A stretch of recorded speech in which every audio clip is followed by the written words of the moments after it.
Alright, see if I have this turned on properly. A lot of new faces.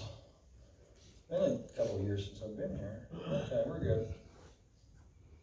Alright, a little bit about me first.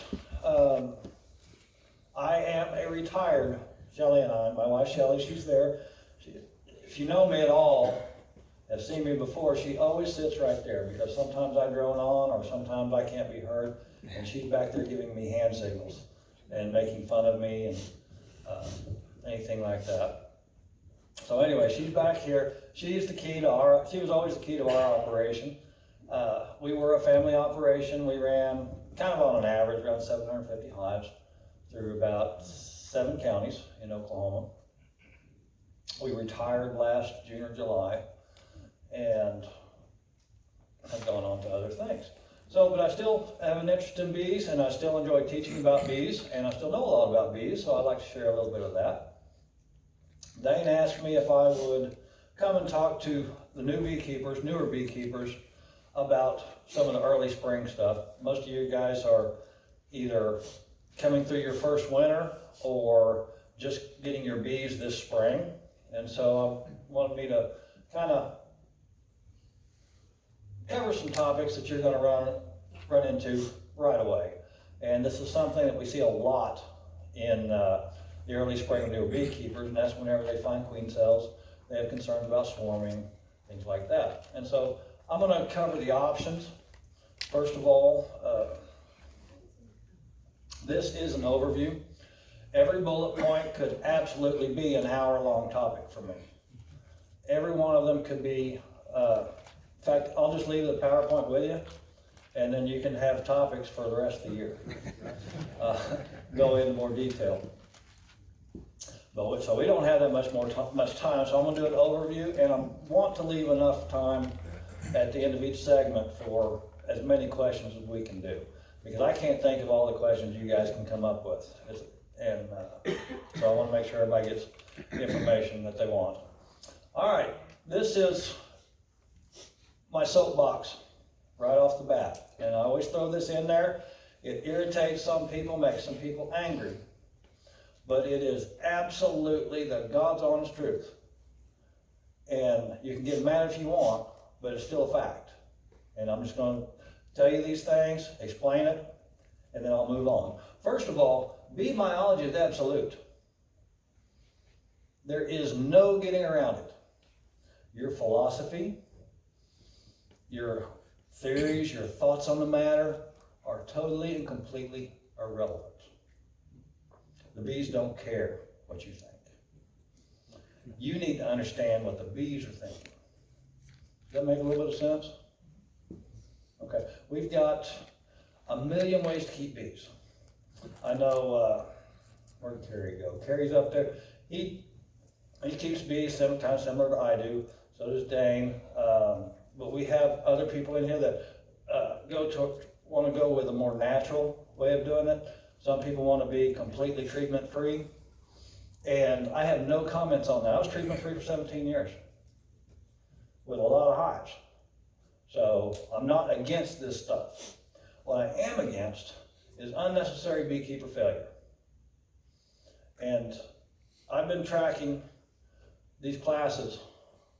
When did I start teaching originally? Like 17 years ago? You were teaching in 2006 when I started. Yeah, it's been a long time. Whenever I offered to help Alan one Saturday, whenever he was going to have to be gone, so he asked me if I'd take the class and he never came back. So that was, but anyway, it's been a lot of fun. But I've been tracking these classes. I've been tracking all the people. I still have most of their names. And what I found out was 70 to 75% of new beekeepers give up by the third year. The number one reason is, by far, is they can't keep the bees alive. The other reasons, way down on the list, are, well, it's a lot more work than I really wanted for a hobby. Perfectly understandable. Sometimes health situations change, family situations change, and bees just don't work for the family anymore. And that's perfectly okay. I have no problem with that. But I hate when people fail or quit from failure when there's no reason to. And most of the time that we see people have not invested enough time and effort in education, and starting out their first few years with a tried and true method before they start experimenting. Beekeepers are incredible experimenters. How many, anybody here that's been keeping bees for 10 years or more? The one, two, well, not you guys. You guys, you come up with an idea, you see something in a magazine, you experiment with it, do you? We all do. Sometimes they go well, sometimes they don't go well at all. But being experienced, we know how to deal with anything that comes our way. We have the resources to recover from failed experiments. And so we're in a much better position to do it. But a new beekeeper, he's got 1, 2, 3 hives. No extra equipment. No real biological knowledge at this point to recognize when something's going wrong or anything like that, and they're trying to do something different. They don't have any resources. They don't have anybody to touch back to that can help them through this because they're doing something different. And so you can do that, and I support that. I just ask that before you go off into something other than a standard normal Langstroth treatment program, that you spend 3 years studying. And when I say studying, that's books, and that is hands-on in the bees.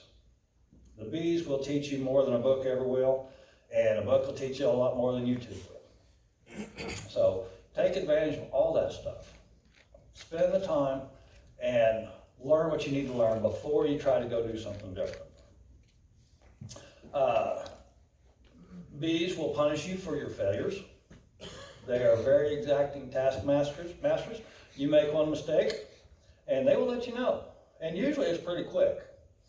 So you need to get used to that. Your understanding of bee biology, and to a great extent, your willingness to learn their ways on their terms, are the secrets to your success. We do not dictate to our bees.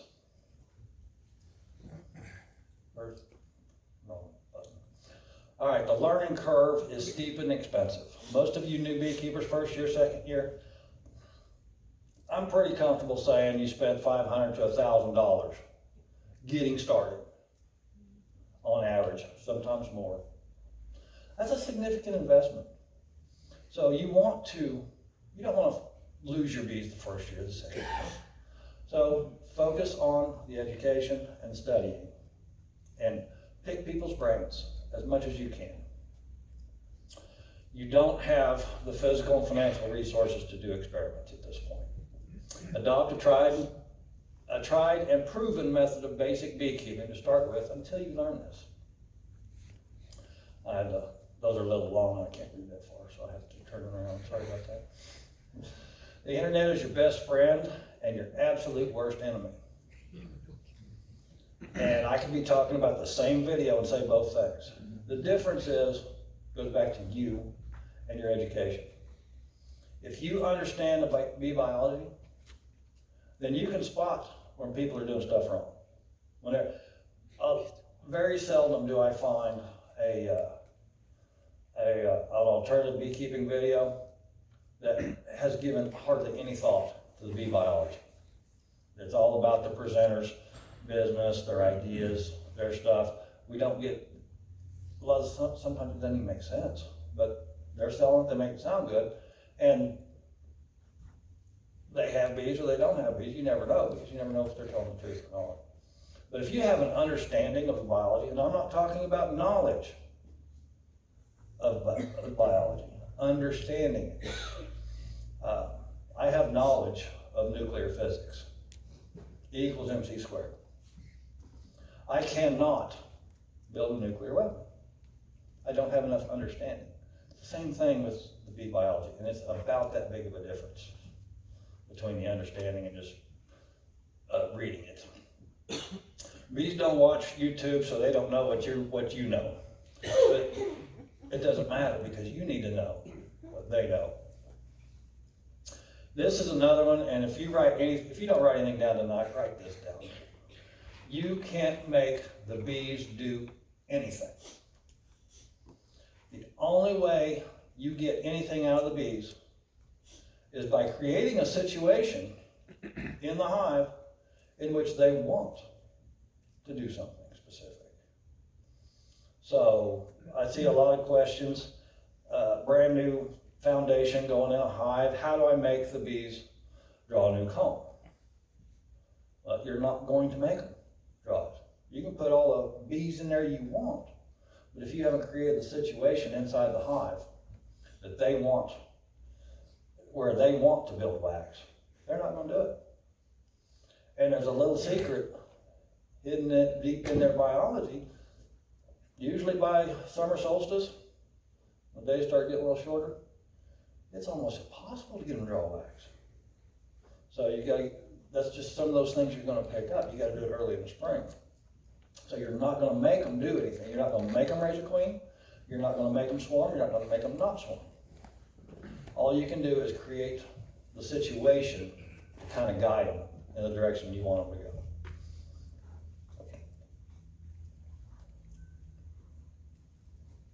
And I think that's our last slide, Alan, if you want to go to the next. What time's our break? Whenever you get done with it. Well, this is done, so let's take some, if we've got time, I'll take some questions on this. Like I say, this is the part that kind of steps on people's toes. And so let's just go ahead and get this out of the way. Any questions? Anybody? I know I'm not taking it. Oh, yes, Kathy. So, y'all realize I have bees. This is for y'all who are too shy to ask this question. I just got my bees.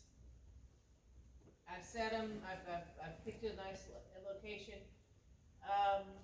How long do I leave, how long before I start checking in on them, and what am I looking for? That is a very good question. Actually, it's two questions. The first one is the best one right off the bat. That's the easiest one to answer. Whenever you get your new bees, whether you get a package or a nuke, keep in mind these bees, when you get them, are extremely stressed. They've just been shaken into your hive or put into your hive, and it's a new location, new place. They're going to be stressed, and most likely the queen that is in there, if it's a nuke, that queen has probably been in there laying about maybe 2 weeks.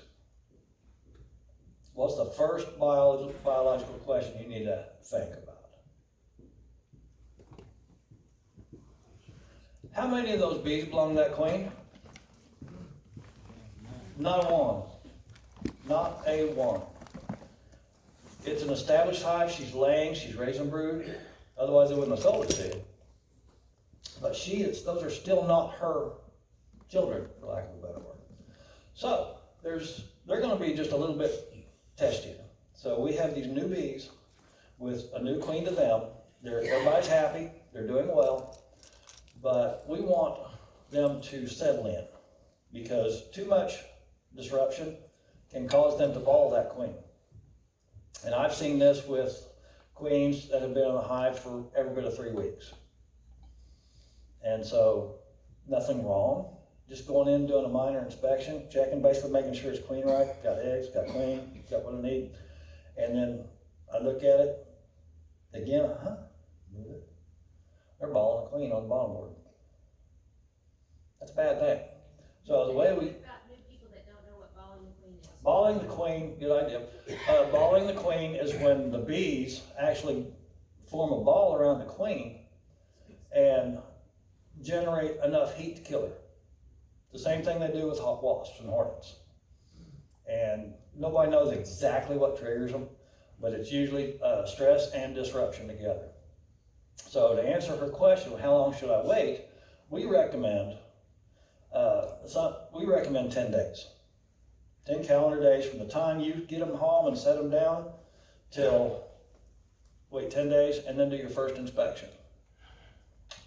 That gives them enough time to A, settle down and calm down, relieves a lot of the stress, and also gives you 2 weeks for that brood that's going to be hers to actually emerge and start functioning as nurse bees.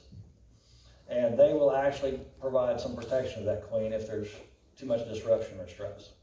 So 10 days, and some people recommend 7. 6 of one, half a dozen of the other. Like I say, ours is 10, some 7. I don't think it really makes that much of a difference, but I do like the 10. Now, what are you looking for on your first inspection? Since we're still got a brand new hive, one of the things I'm concerned about still is disruption. I'm very, very quick in a hive. I don't spend a lot of time. You guys will be spending a lot of time in your hives.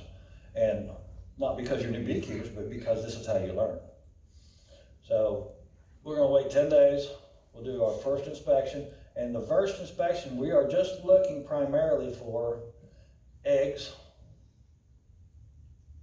and just kind of look at the general brood pattern of the hive. That's my most important thing, is see those eggs. I don't look for the queen. Queen hunting is extremely, extremely disruptive to the hive. And, you know, I was guilty too, we all did. Sit there and go through the hive 3 or 4 times looking for the queen. And then you wonder, do I have a queen? What's the deal? Why can't I find it? Well, if you haven't found her by the second time too, put it up and go on. Check them next week. All you need to see is those eggs. That's all that matters. That tells you she's there. How long has that queen been in there? Or if I see eggs, when was the last time I know for a fact that queen was in there? Within the last 3 days. Look at where the queen is laying. This is just your general information. Learn to spot those eggs. And look at where the queen is laying. Kind of keep a mental note of where she's laying. Because next week when you come back, she's going to be moving somewhere else. And it kind of gives you an idea how she's moving through the hive and building her brood nest. So our first inspection, we're primarily, we're practicing lighting our smoker. We are practicing trying to remember to double check the zipper on our suit or jacket. All this stuff. Like I said, you make a mistake, they'll let you know it. So that's where we're at on that. And later on, as you do your inspections, and you guys will probably start out, most people do, and I actually recommend that you do, frame by frame inspections your first year. It's hard on your bees, it is stressful, but ignorance kills a lot more bees than stress. And so what we're doing with those frame by frame inspections is we're not looking for anything in particular. We're looking at everything. Start on the outside, look at each frame. What's going on here? What is this frame? What's the deal? Figure it out. Is this a honey frame? Okay, it's all honey. There's no brood on it, there's no pollen. Put it back. Go to the next one. Check it out. You'll see honey on one side, and I bet you'll probably see pollen on the other. Or you might see all pollen on it. This tells you how they're doing their nest. You need to understand that a lot of people, if they don't do this, sometimes they'll look at a pollen, look pollen and think maybe, is that cat brood? Or is that cat brood, is that pollen? I see that question quite a bit every year. So we've got that issue. But look at that, look at next frame in, you're probably gonna start getting into your brood nest a little bit. Probably just in the center, about yay big. Look at that brood. What stage is it in? Egg? Somebody wanna finish? You guys? Yeah, larva? Pupa. Man, you guys, come on, you went to school. You've been watching. You're embarrassing me. Come on, speak up. Come on. I know Kenny and Birch know these. I know Kathy knows it. Help me out here. If you new guys start asking questions, the other new guys will get more comfortable and they'll start asking questions.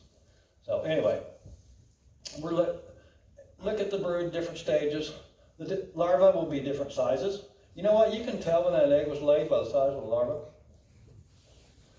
That takes experience to do that. in those frame by frame inspections, that's how you do that. Yeah.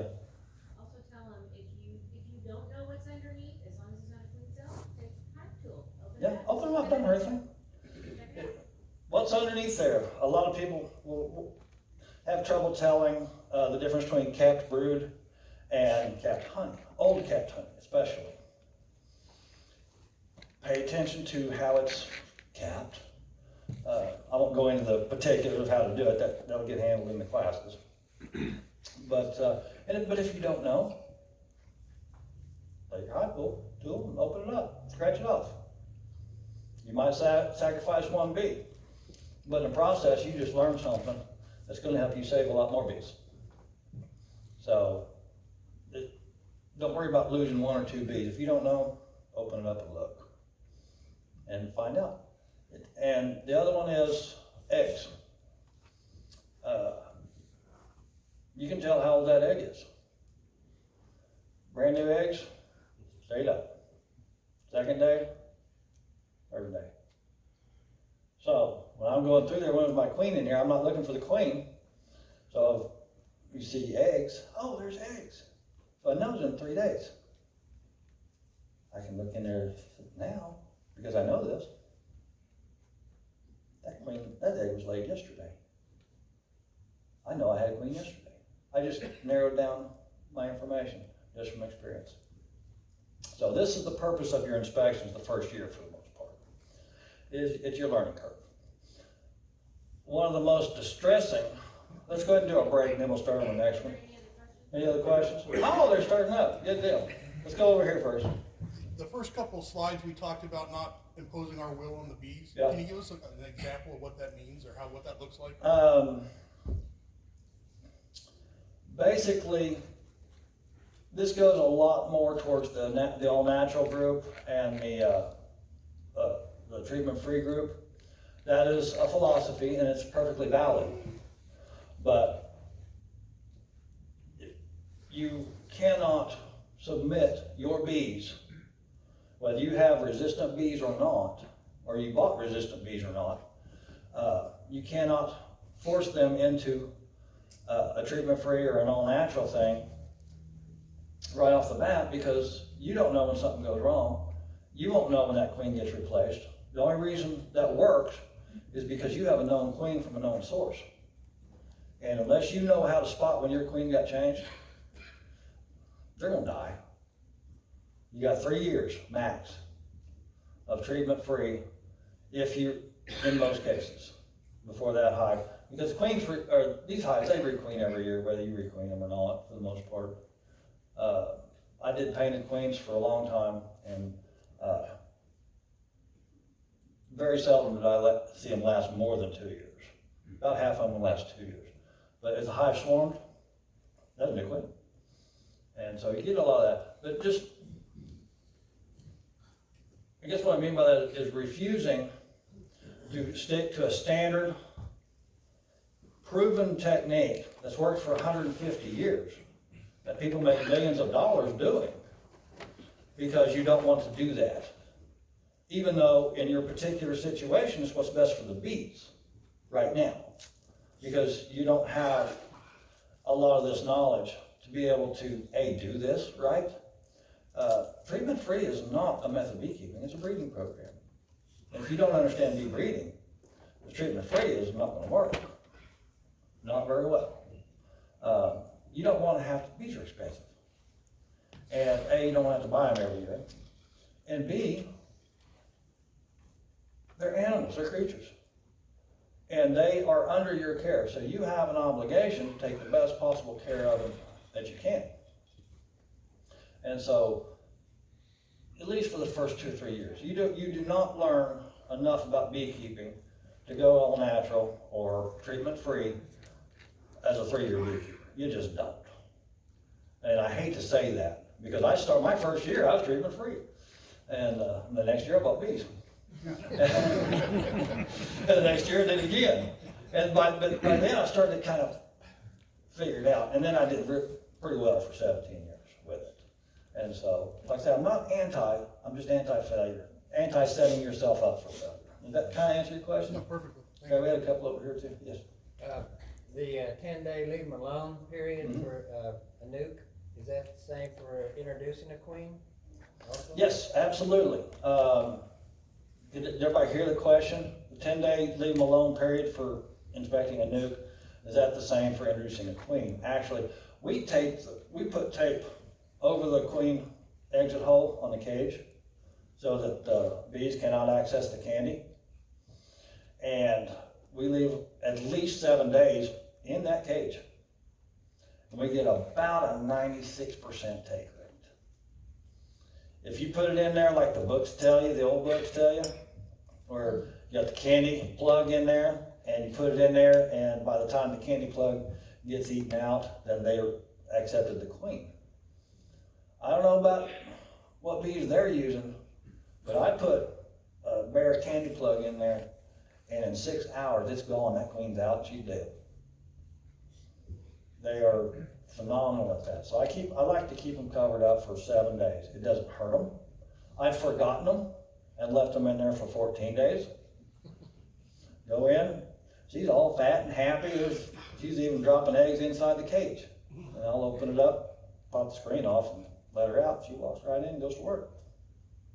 So yeah, definitely that time period applies to new queens as well. So another one right here. What's your favorite resource for bee biology? My favorite resource for bee biology is, I can't even think of the name of it, I can picture it in my head. Dewey Caron's book. Honeybee Beekeeping and Biology. Yeah, honeybee biology. Honeybee Biology and Beekeeping, or something like that, yeah. We should have at least 2 editions in the library. I know we got the new edition and the old edition.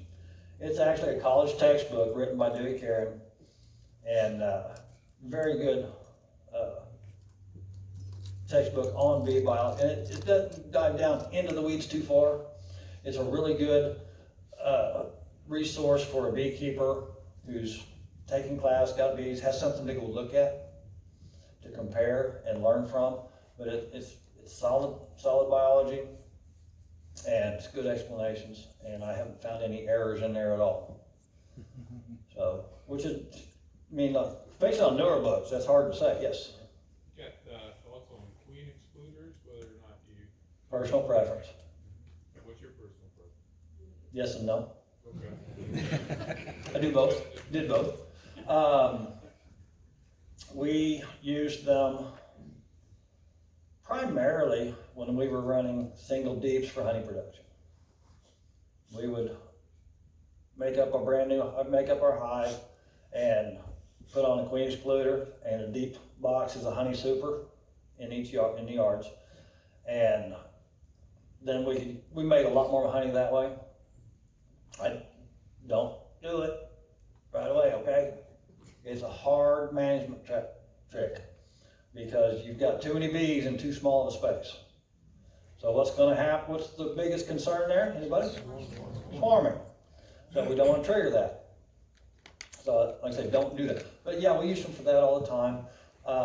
We used them for our split system whenever we were splitting hives, and they'll probably be doing, if they haven't already done, a demonstration of that this spring on how to split hives. We used them for that. So that's really all I ever used them for. Also, if there's a couple of times you actually have to find a queen, or actually one time, and that's when you're replacing her. And you don't want to go through frame by frame. Most of you got to be running 20. I had 16 frames in a hive. And so I didn't want to go through there 2 and 3 and 4 times. It's a big old hive. So what I would do is I would take a queen excluder and put them between the boxes. Come back in 3 or 4 days, usually 4 days, just to give them a little extra time. Whichever box had eggs in it, that's where the queen was. And so cut my work in half. So they have their purposes. Some people use them on honey supers, under every honey super, all the time because they don't want brood raised in their honey supers. And there's a very good reason for that. Wax moths will not generally bother honey supers or any combs that have never had brood raised in them, Because wax moth larvae don't eat bees, they don't eat pollen, they don't eat wax on purpose. That's a side effect. They're after the protein in those pupal casings. They're left behind every time a bee emerges. That's what they're after. That's their protein source. And so a lot of people, not a lot, but some people don't want brood up there, so it makes their storage of their supers a lot simpler. You can set them out in an open shed, side where light gets thrown, whatever, you're not gonna have a problem. If you've had brood raised in them, Kenny, you know this happened to you too. You've had brood raised in them. Sometimes the shed works, sometimes all these different methods work, sometimes they don't. Which, if you have ever lost a large number of drawn honey supers, or even drawn comb at all of any kind, to wax moths, I think Shelley calls them soul crushers, That's what Neil or Neil does that. I mean, it's just so sad and pathetic, and it's nasty, it stinks, and expensive. So, anyway, I think that's about all I have on that one. Let's take a break Yeah, right quick and we'll okay. come back. So let's do this. We'll take a quick break and then we'll come back and Greg's got more information. And then we'll do a Q&A as long as it's not past Greg's bedtime. So, so two things I'm going to tell you about real quick. We are still collecting items for the silent auction for the bee bus. So if you have an item that you'd like to donate as part of our silent auction, Bob and Kathy are collecting those items, and we'll need them soon enough so we can prepare for the bee bus. Secondly, the library is over here. The book that he's talking about, I do believe there's 2 copies in here, but there's a lot of great books in the library. Check with Jackie over here. You can check out books and enjoy them. That's one of the resources for Neil. And then we have our raffle going on as well, so don't forget to come over here and purchase tickets for our raffle. Thank you.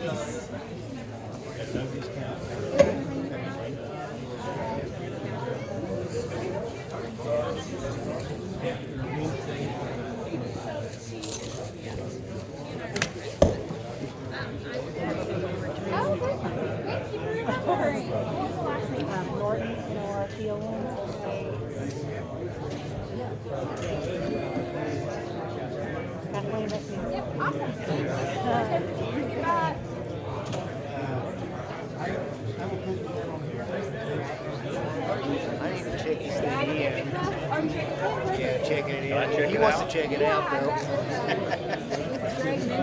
Yeah, I was one of that. Baker.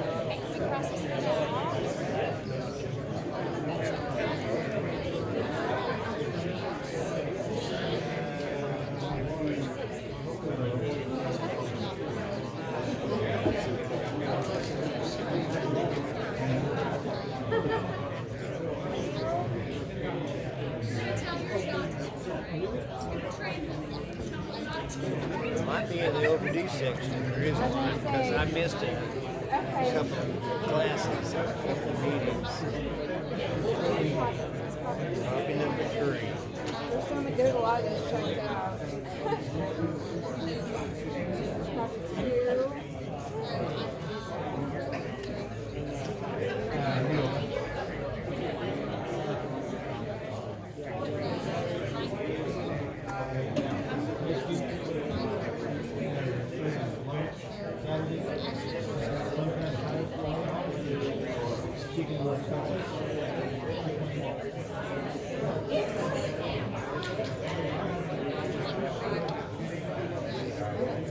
We're excited.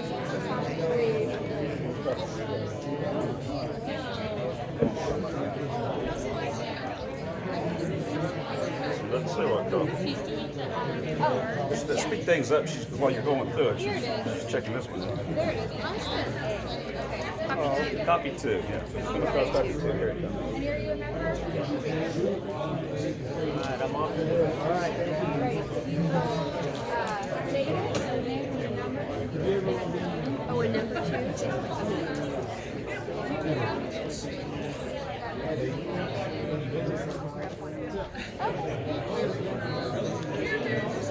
They're all seated.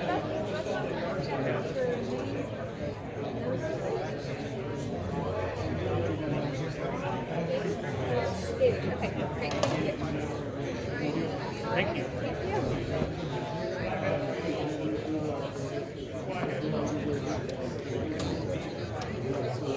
I am the librarian. What's the period of checkout? I really don't. Okay. I will want to. Yeah.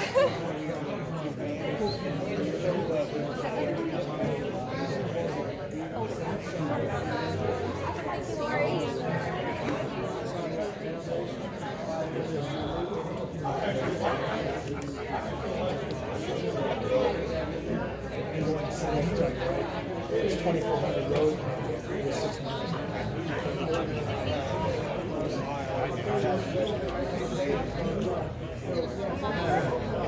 When you walk there,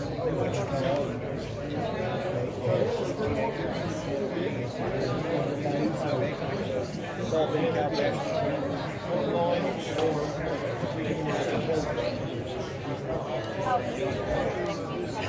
So hopefully it all comes out.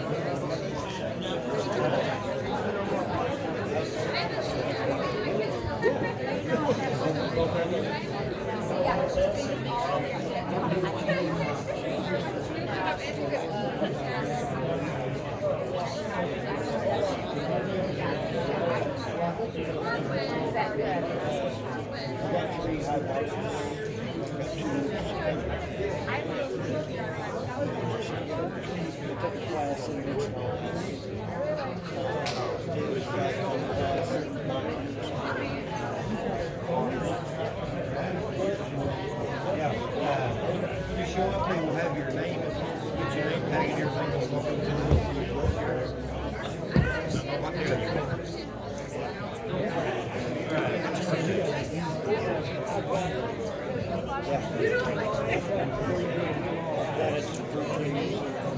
Yeah, 2 cars. I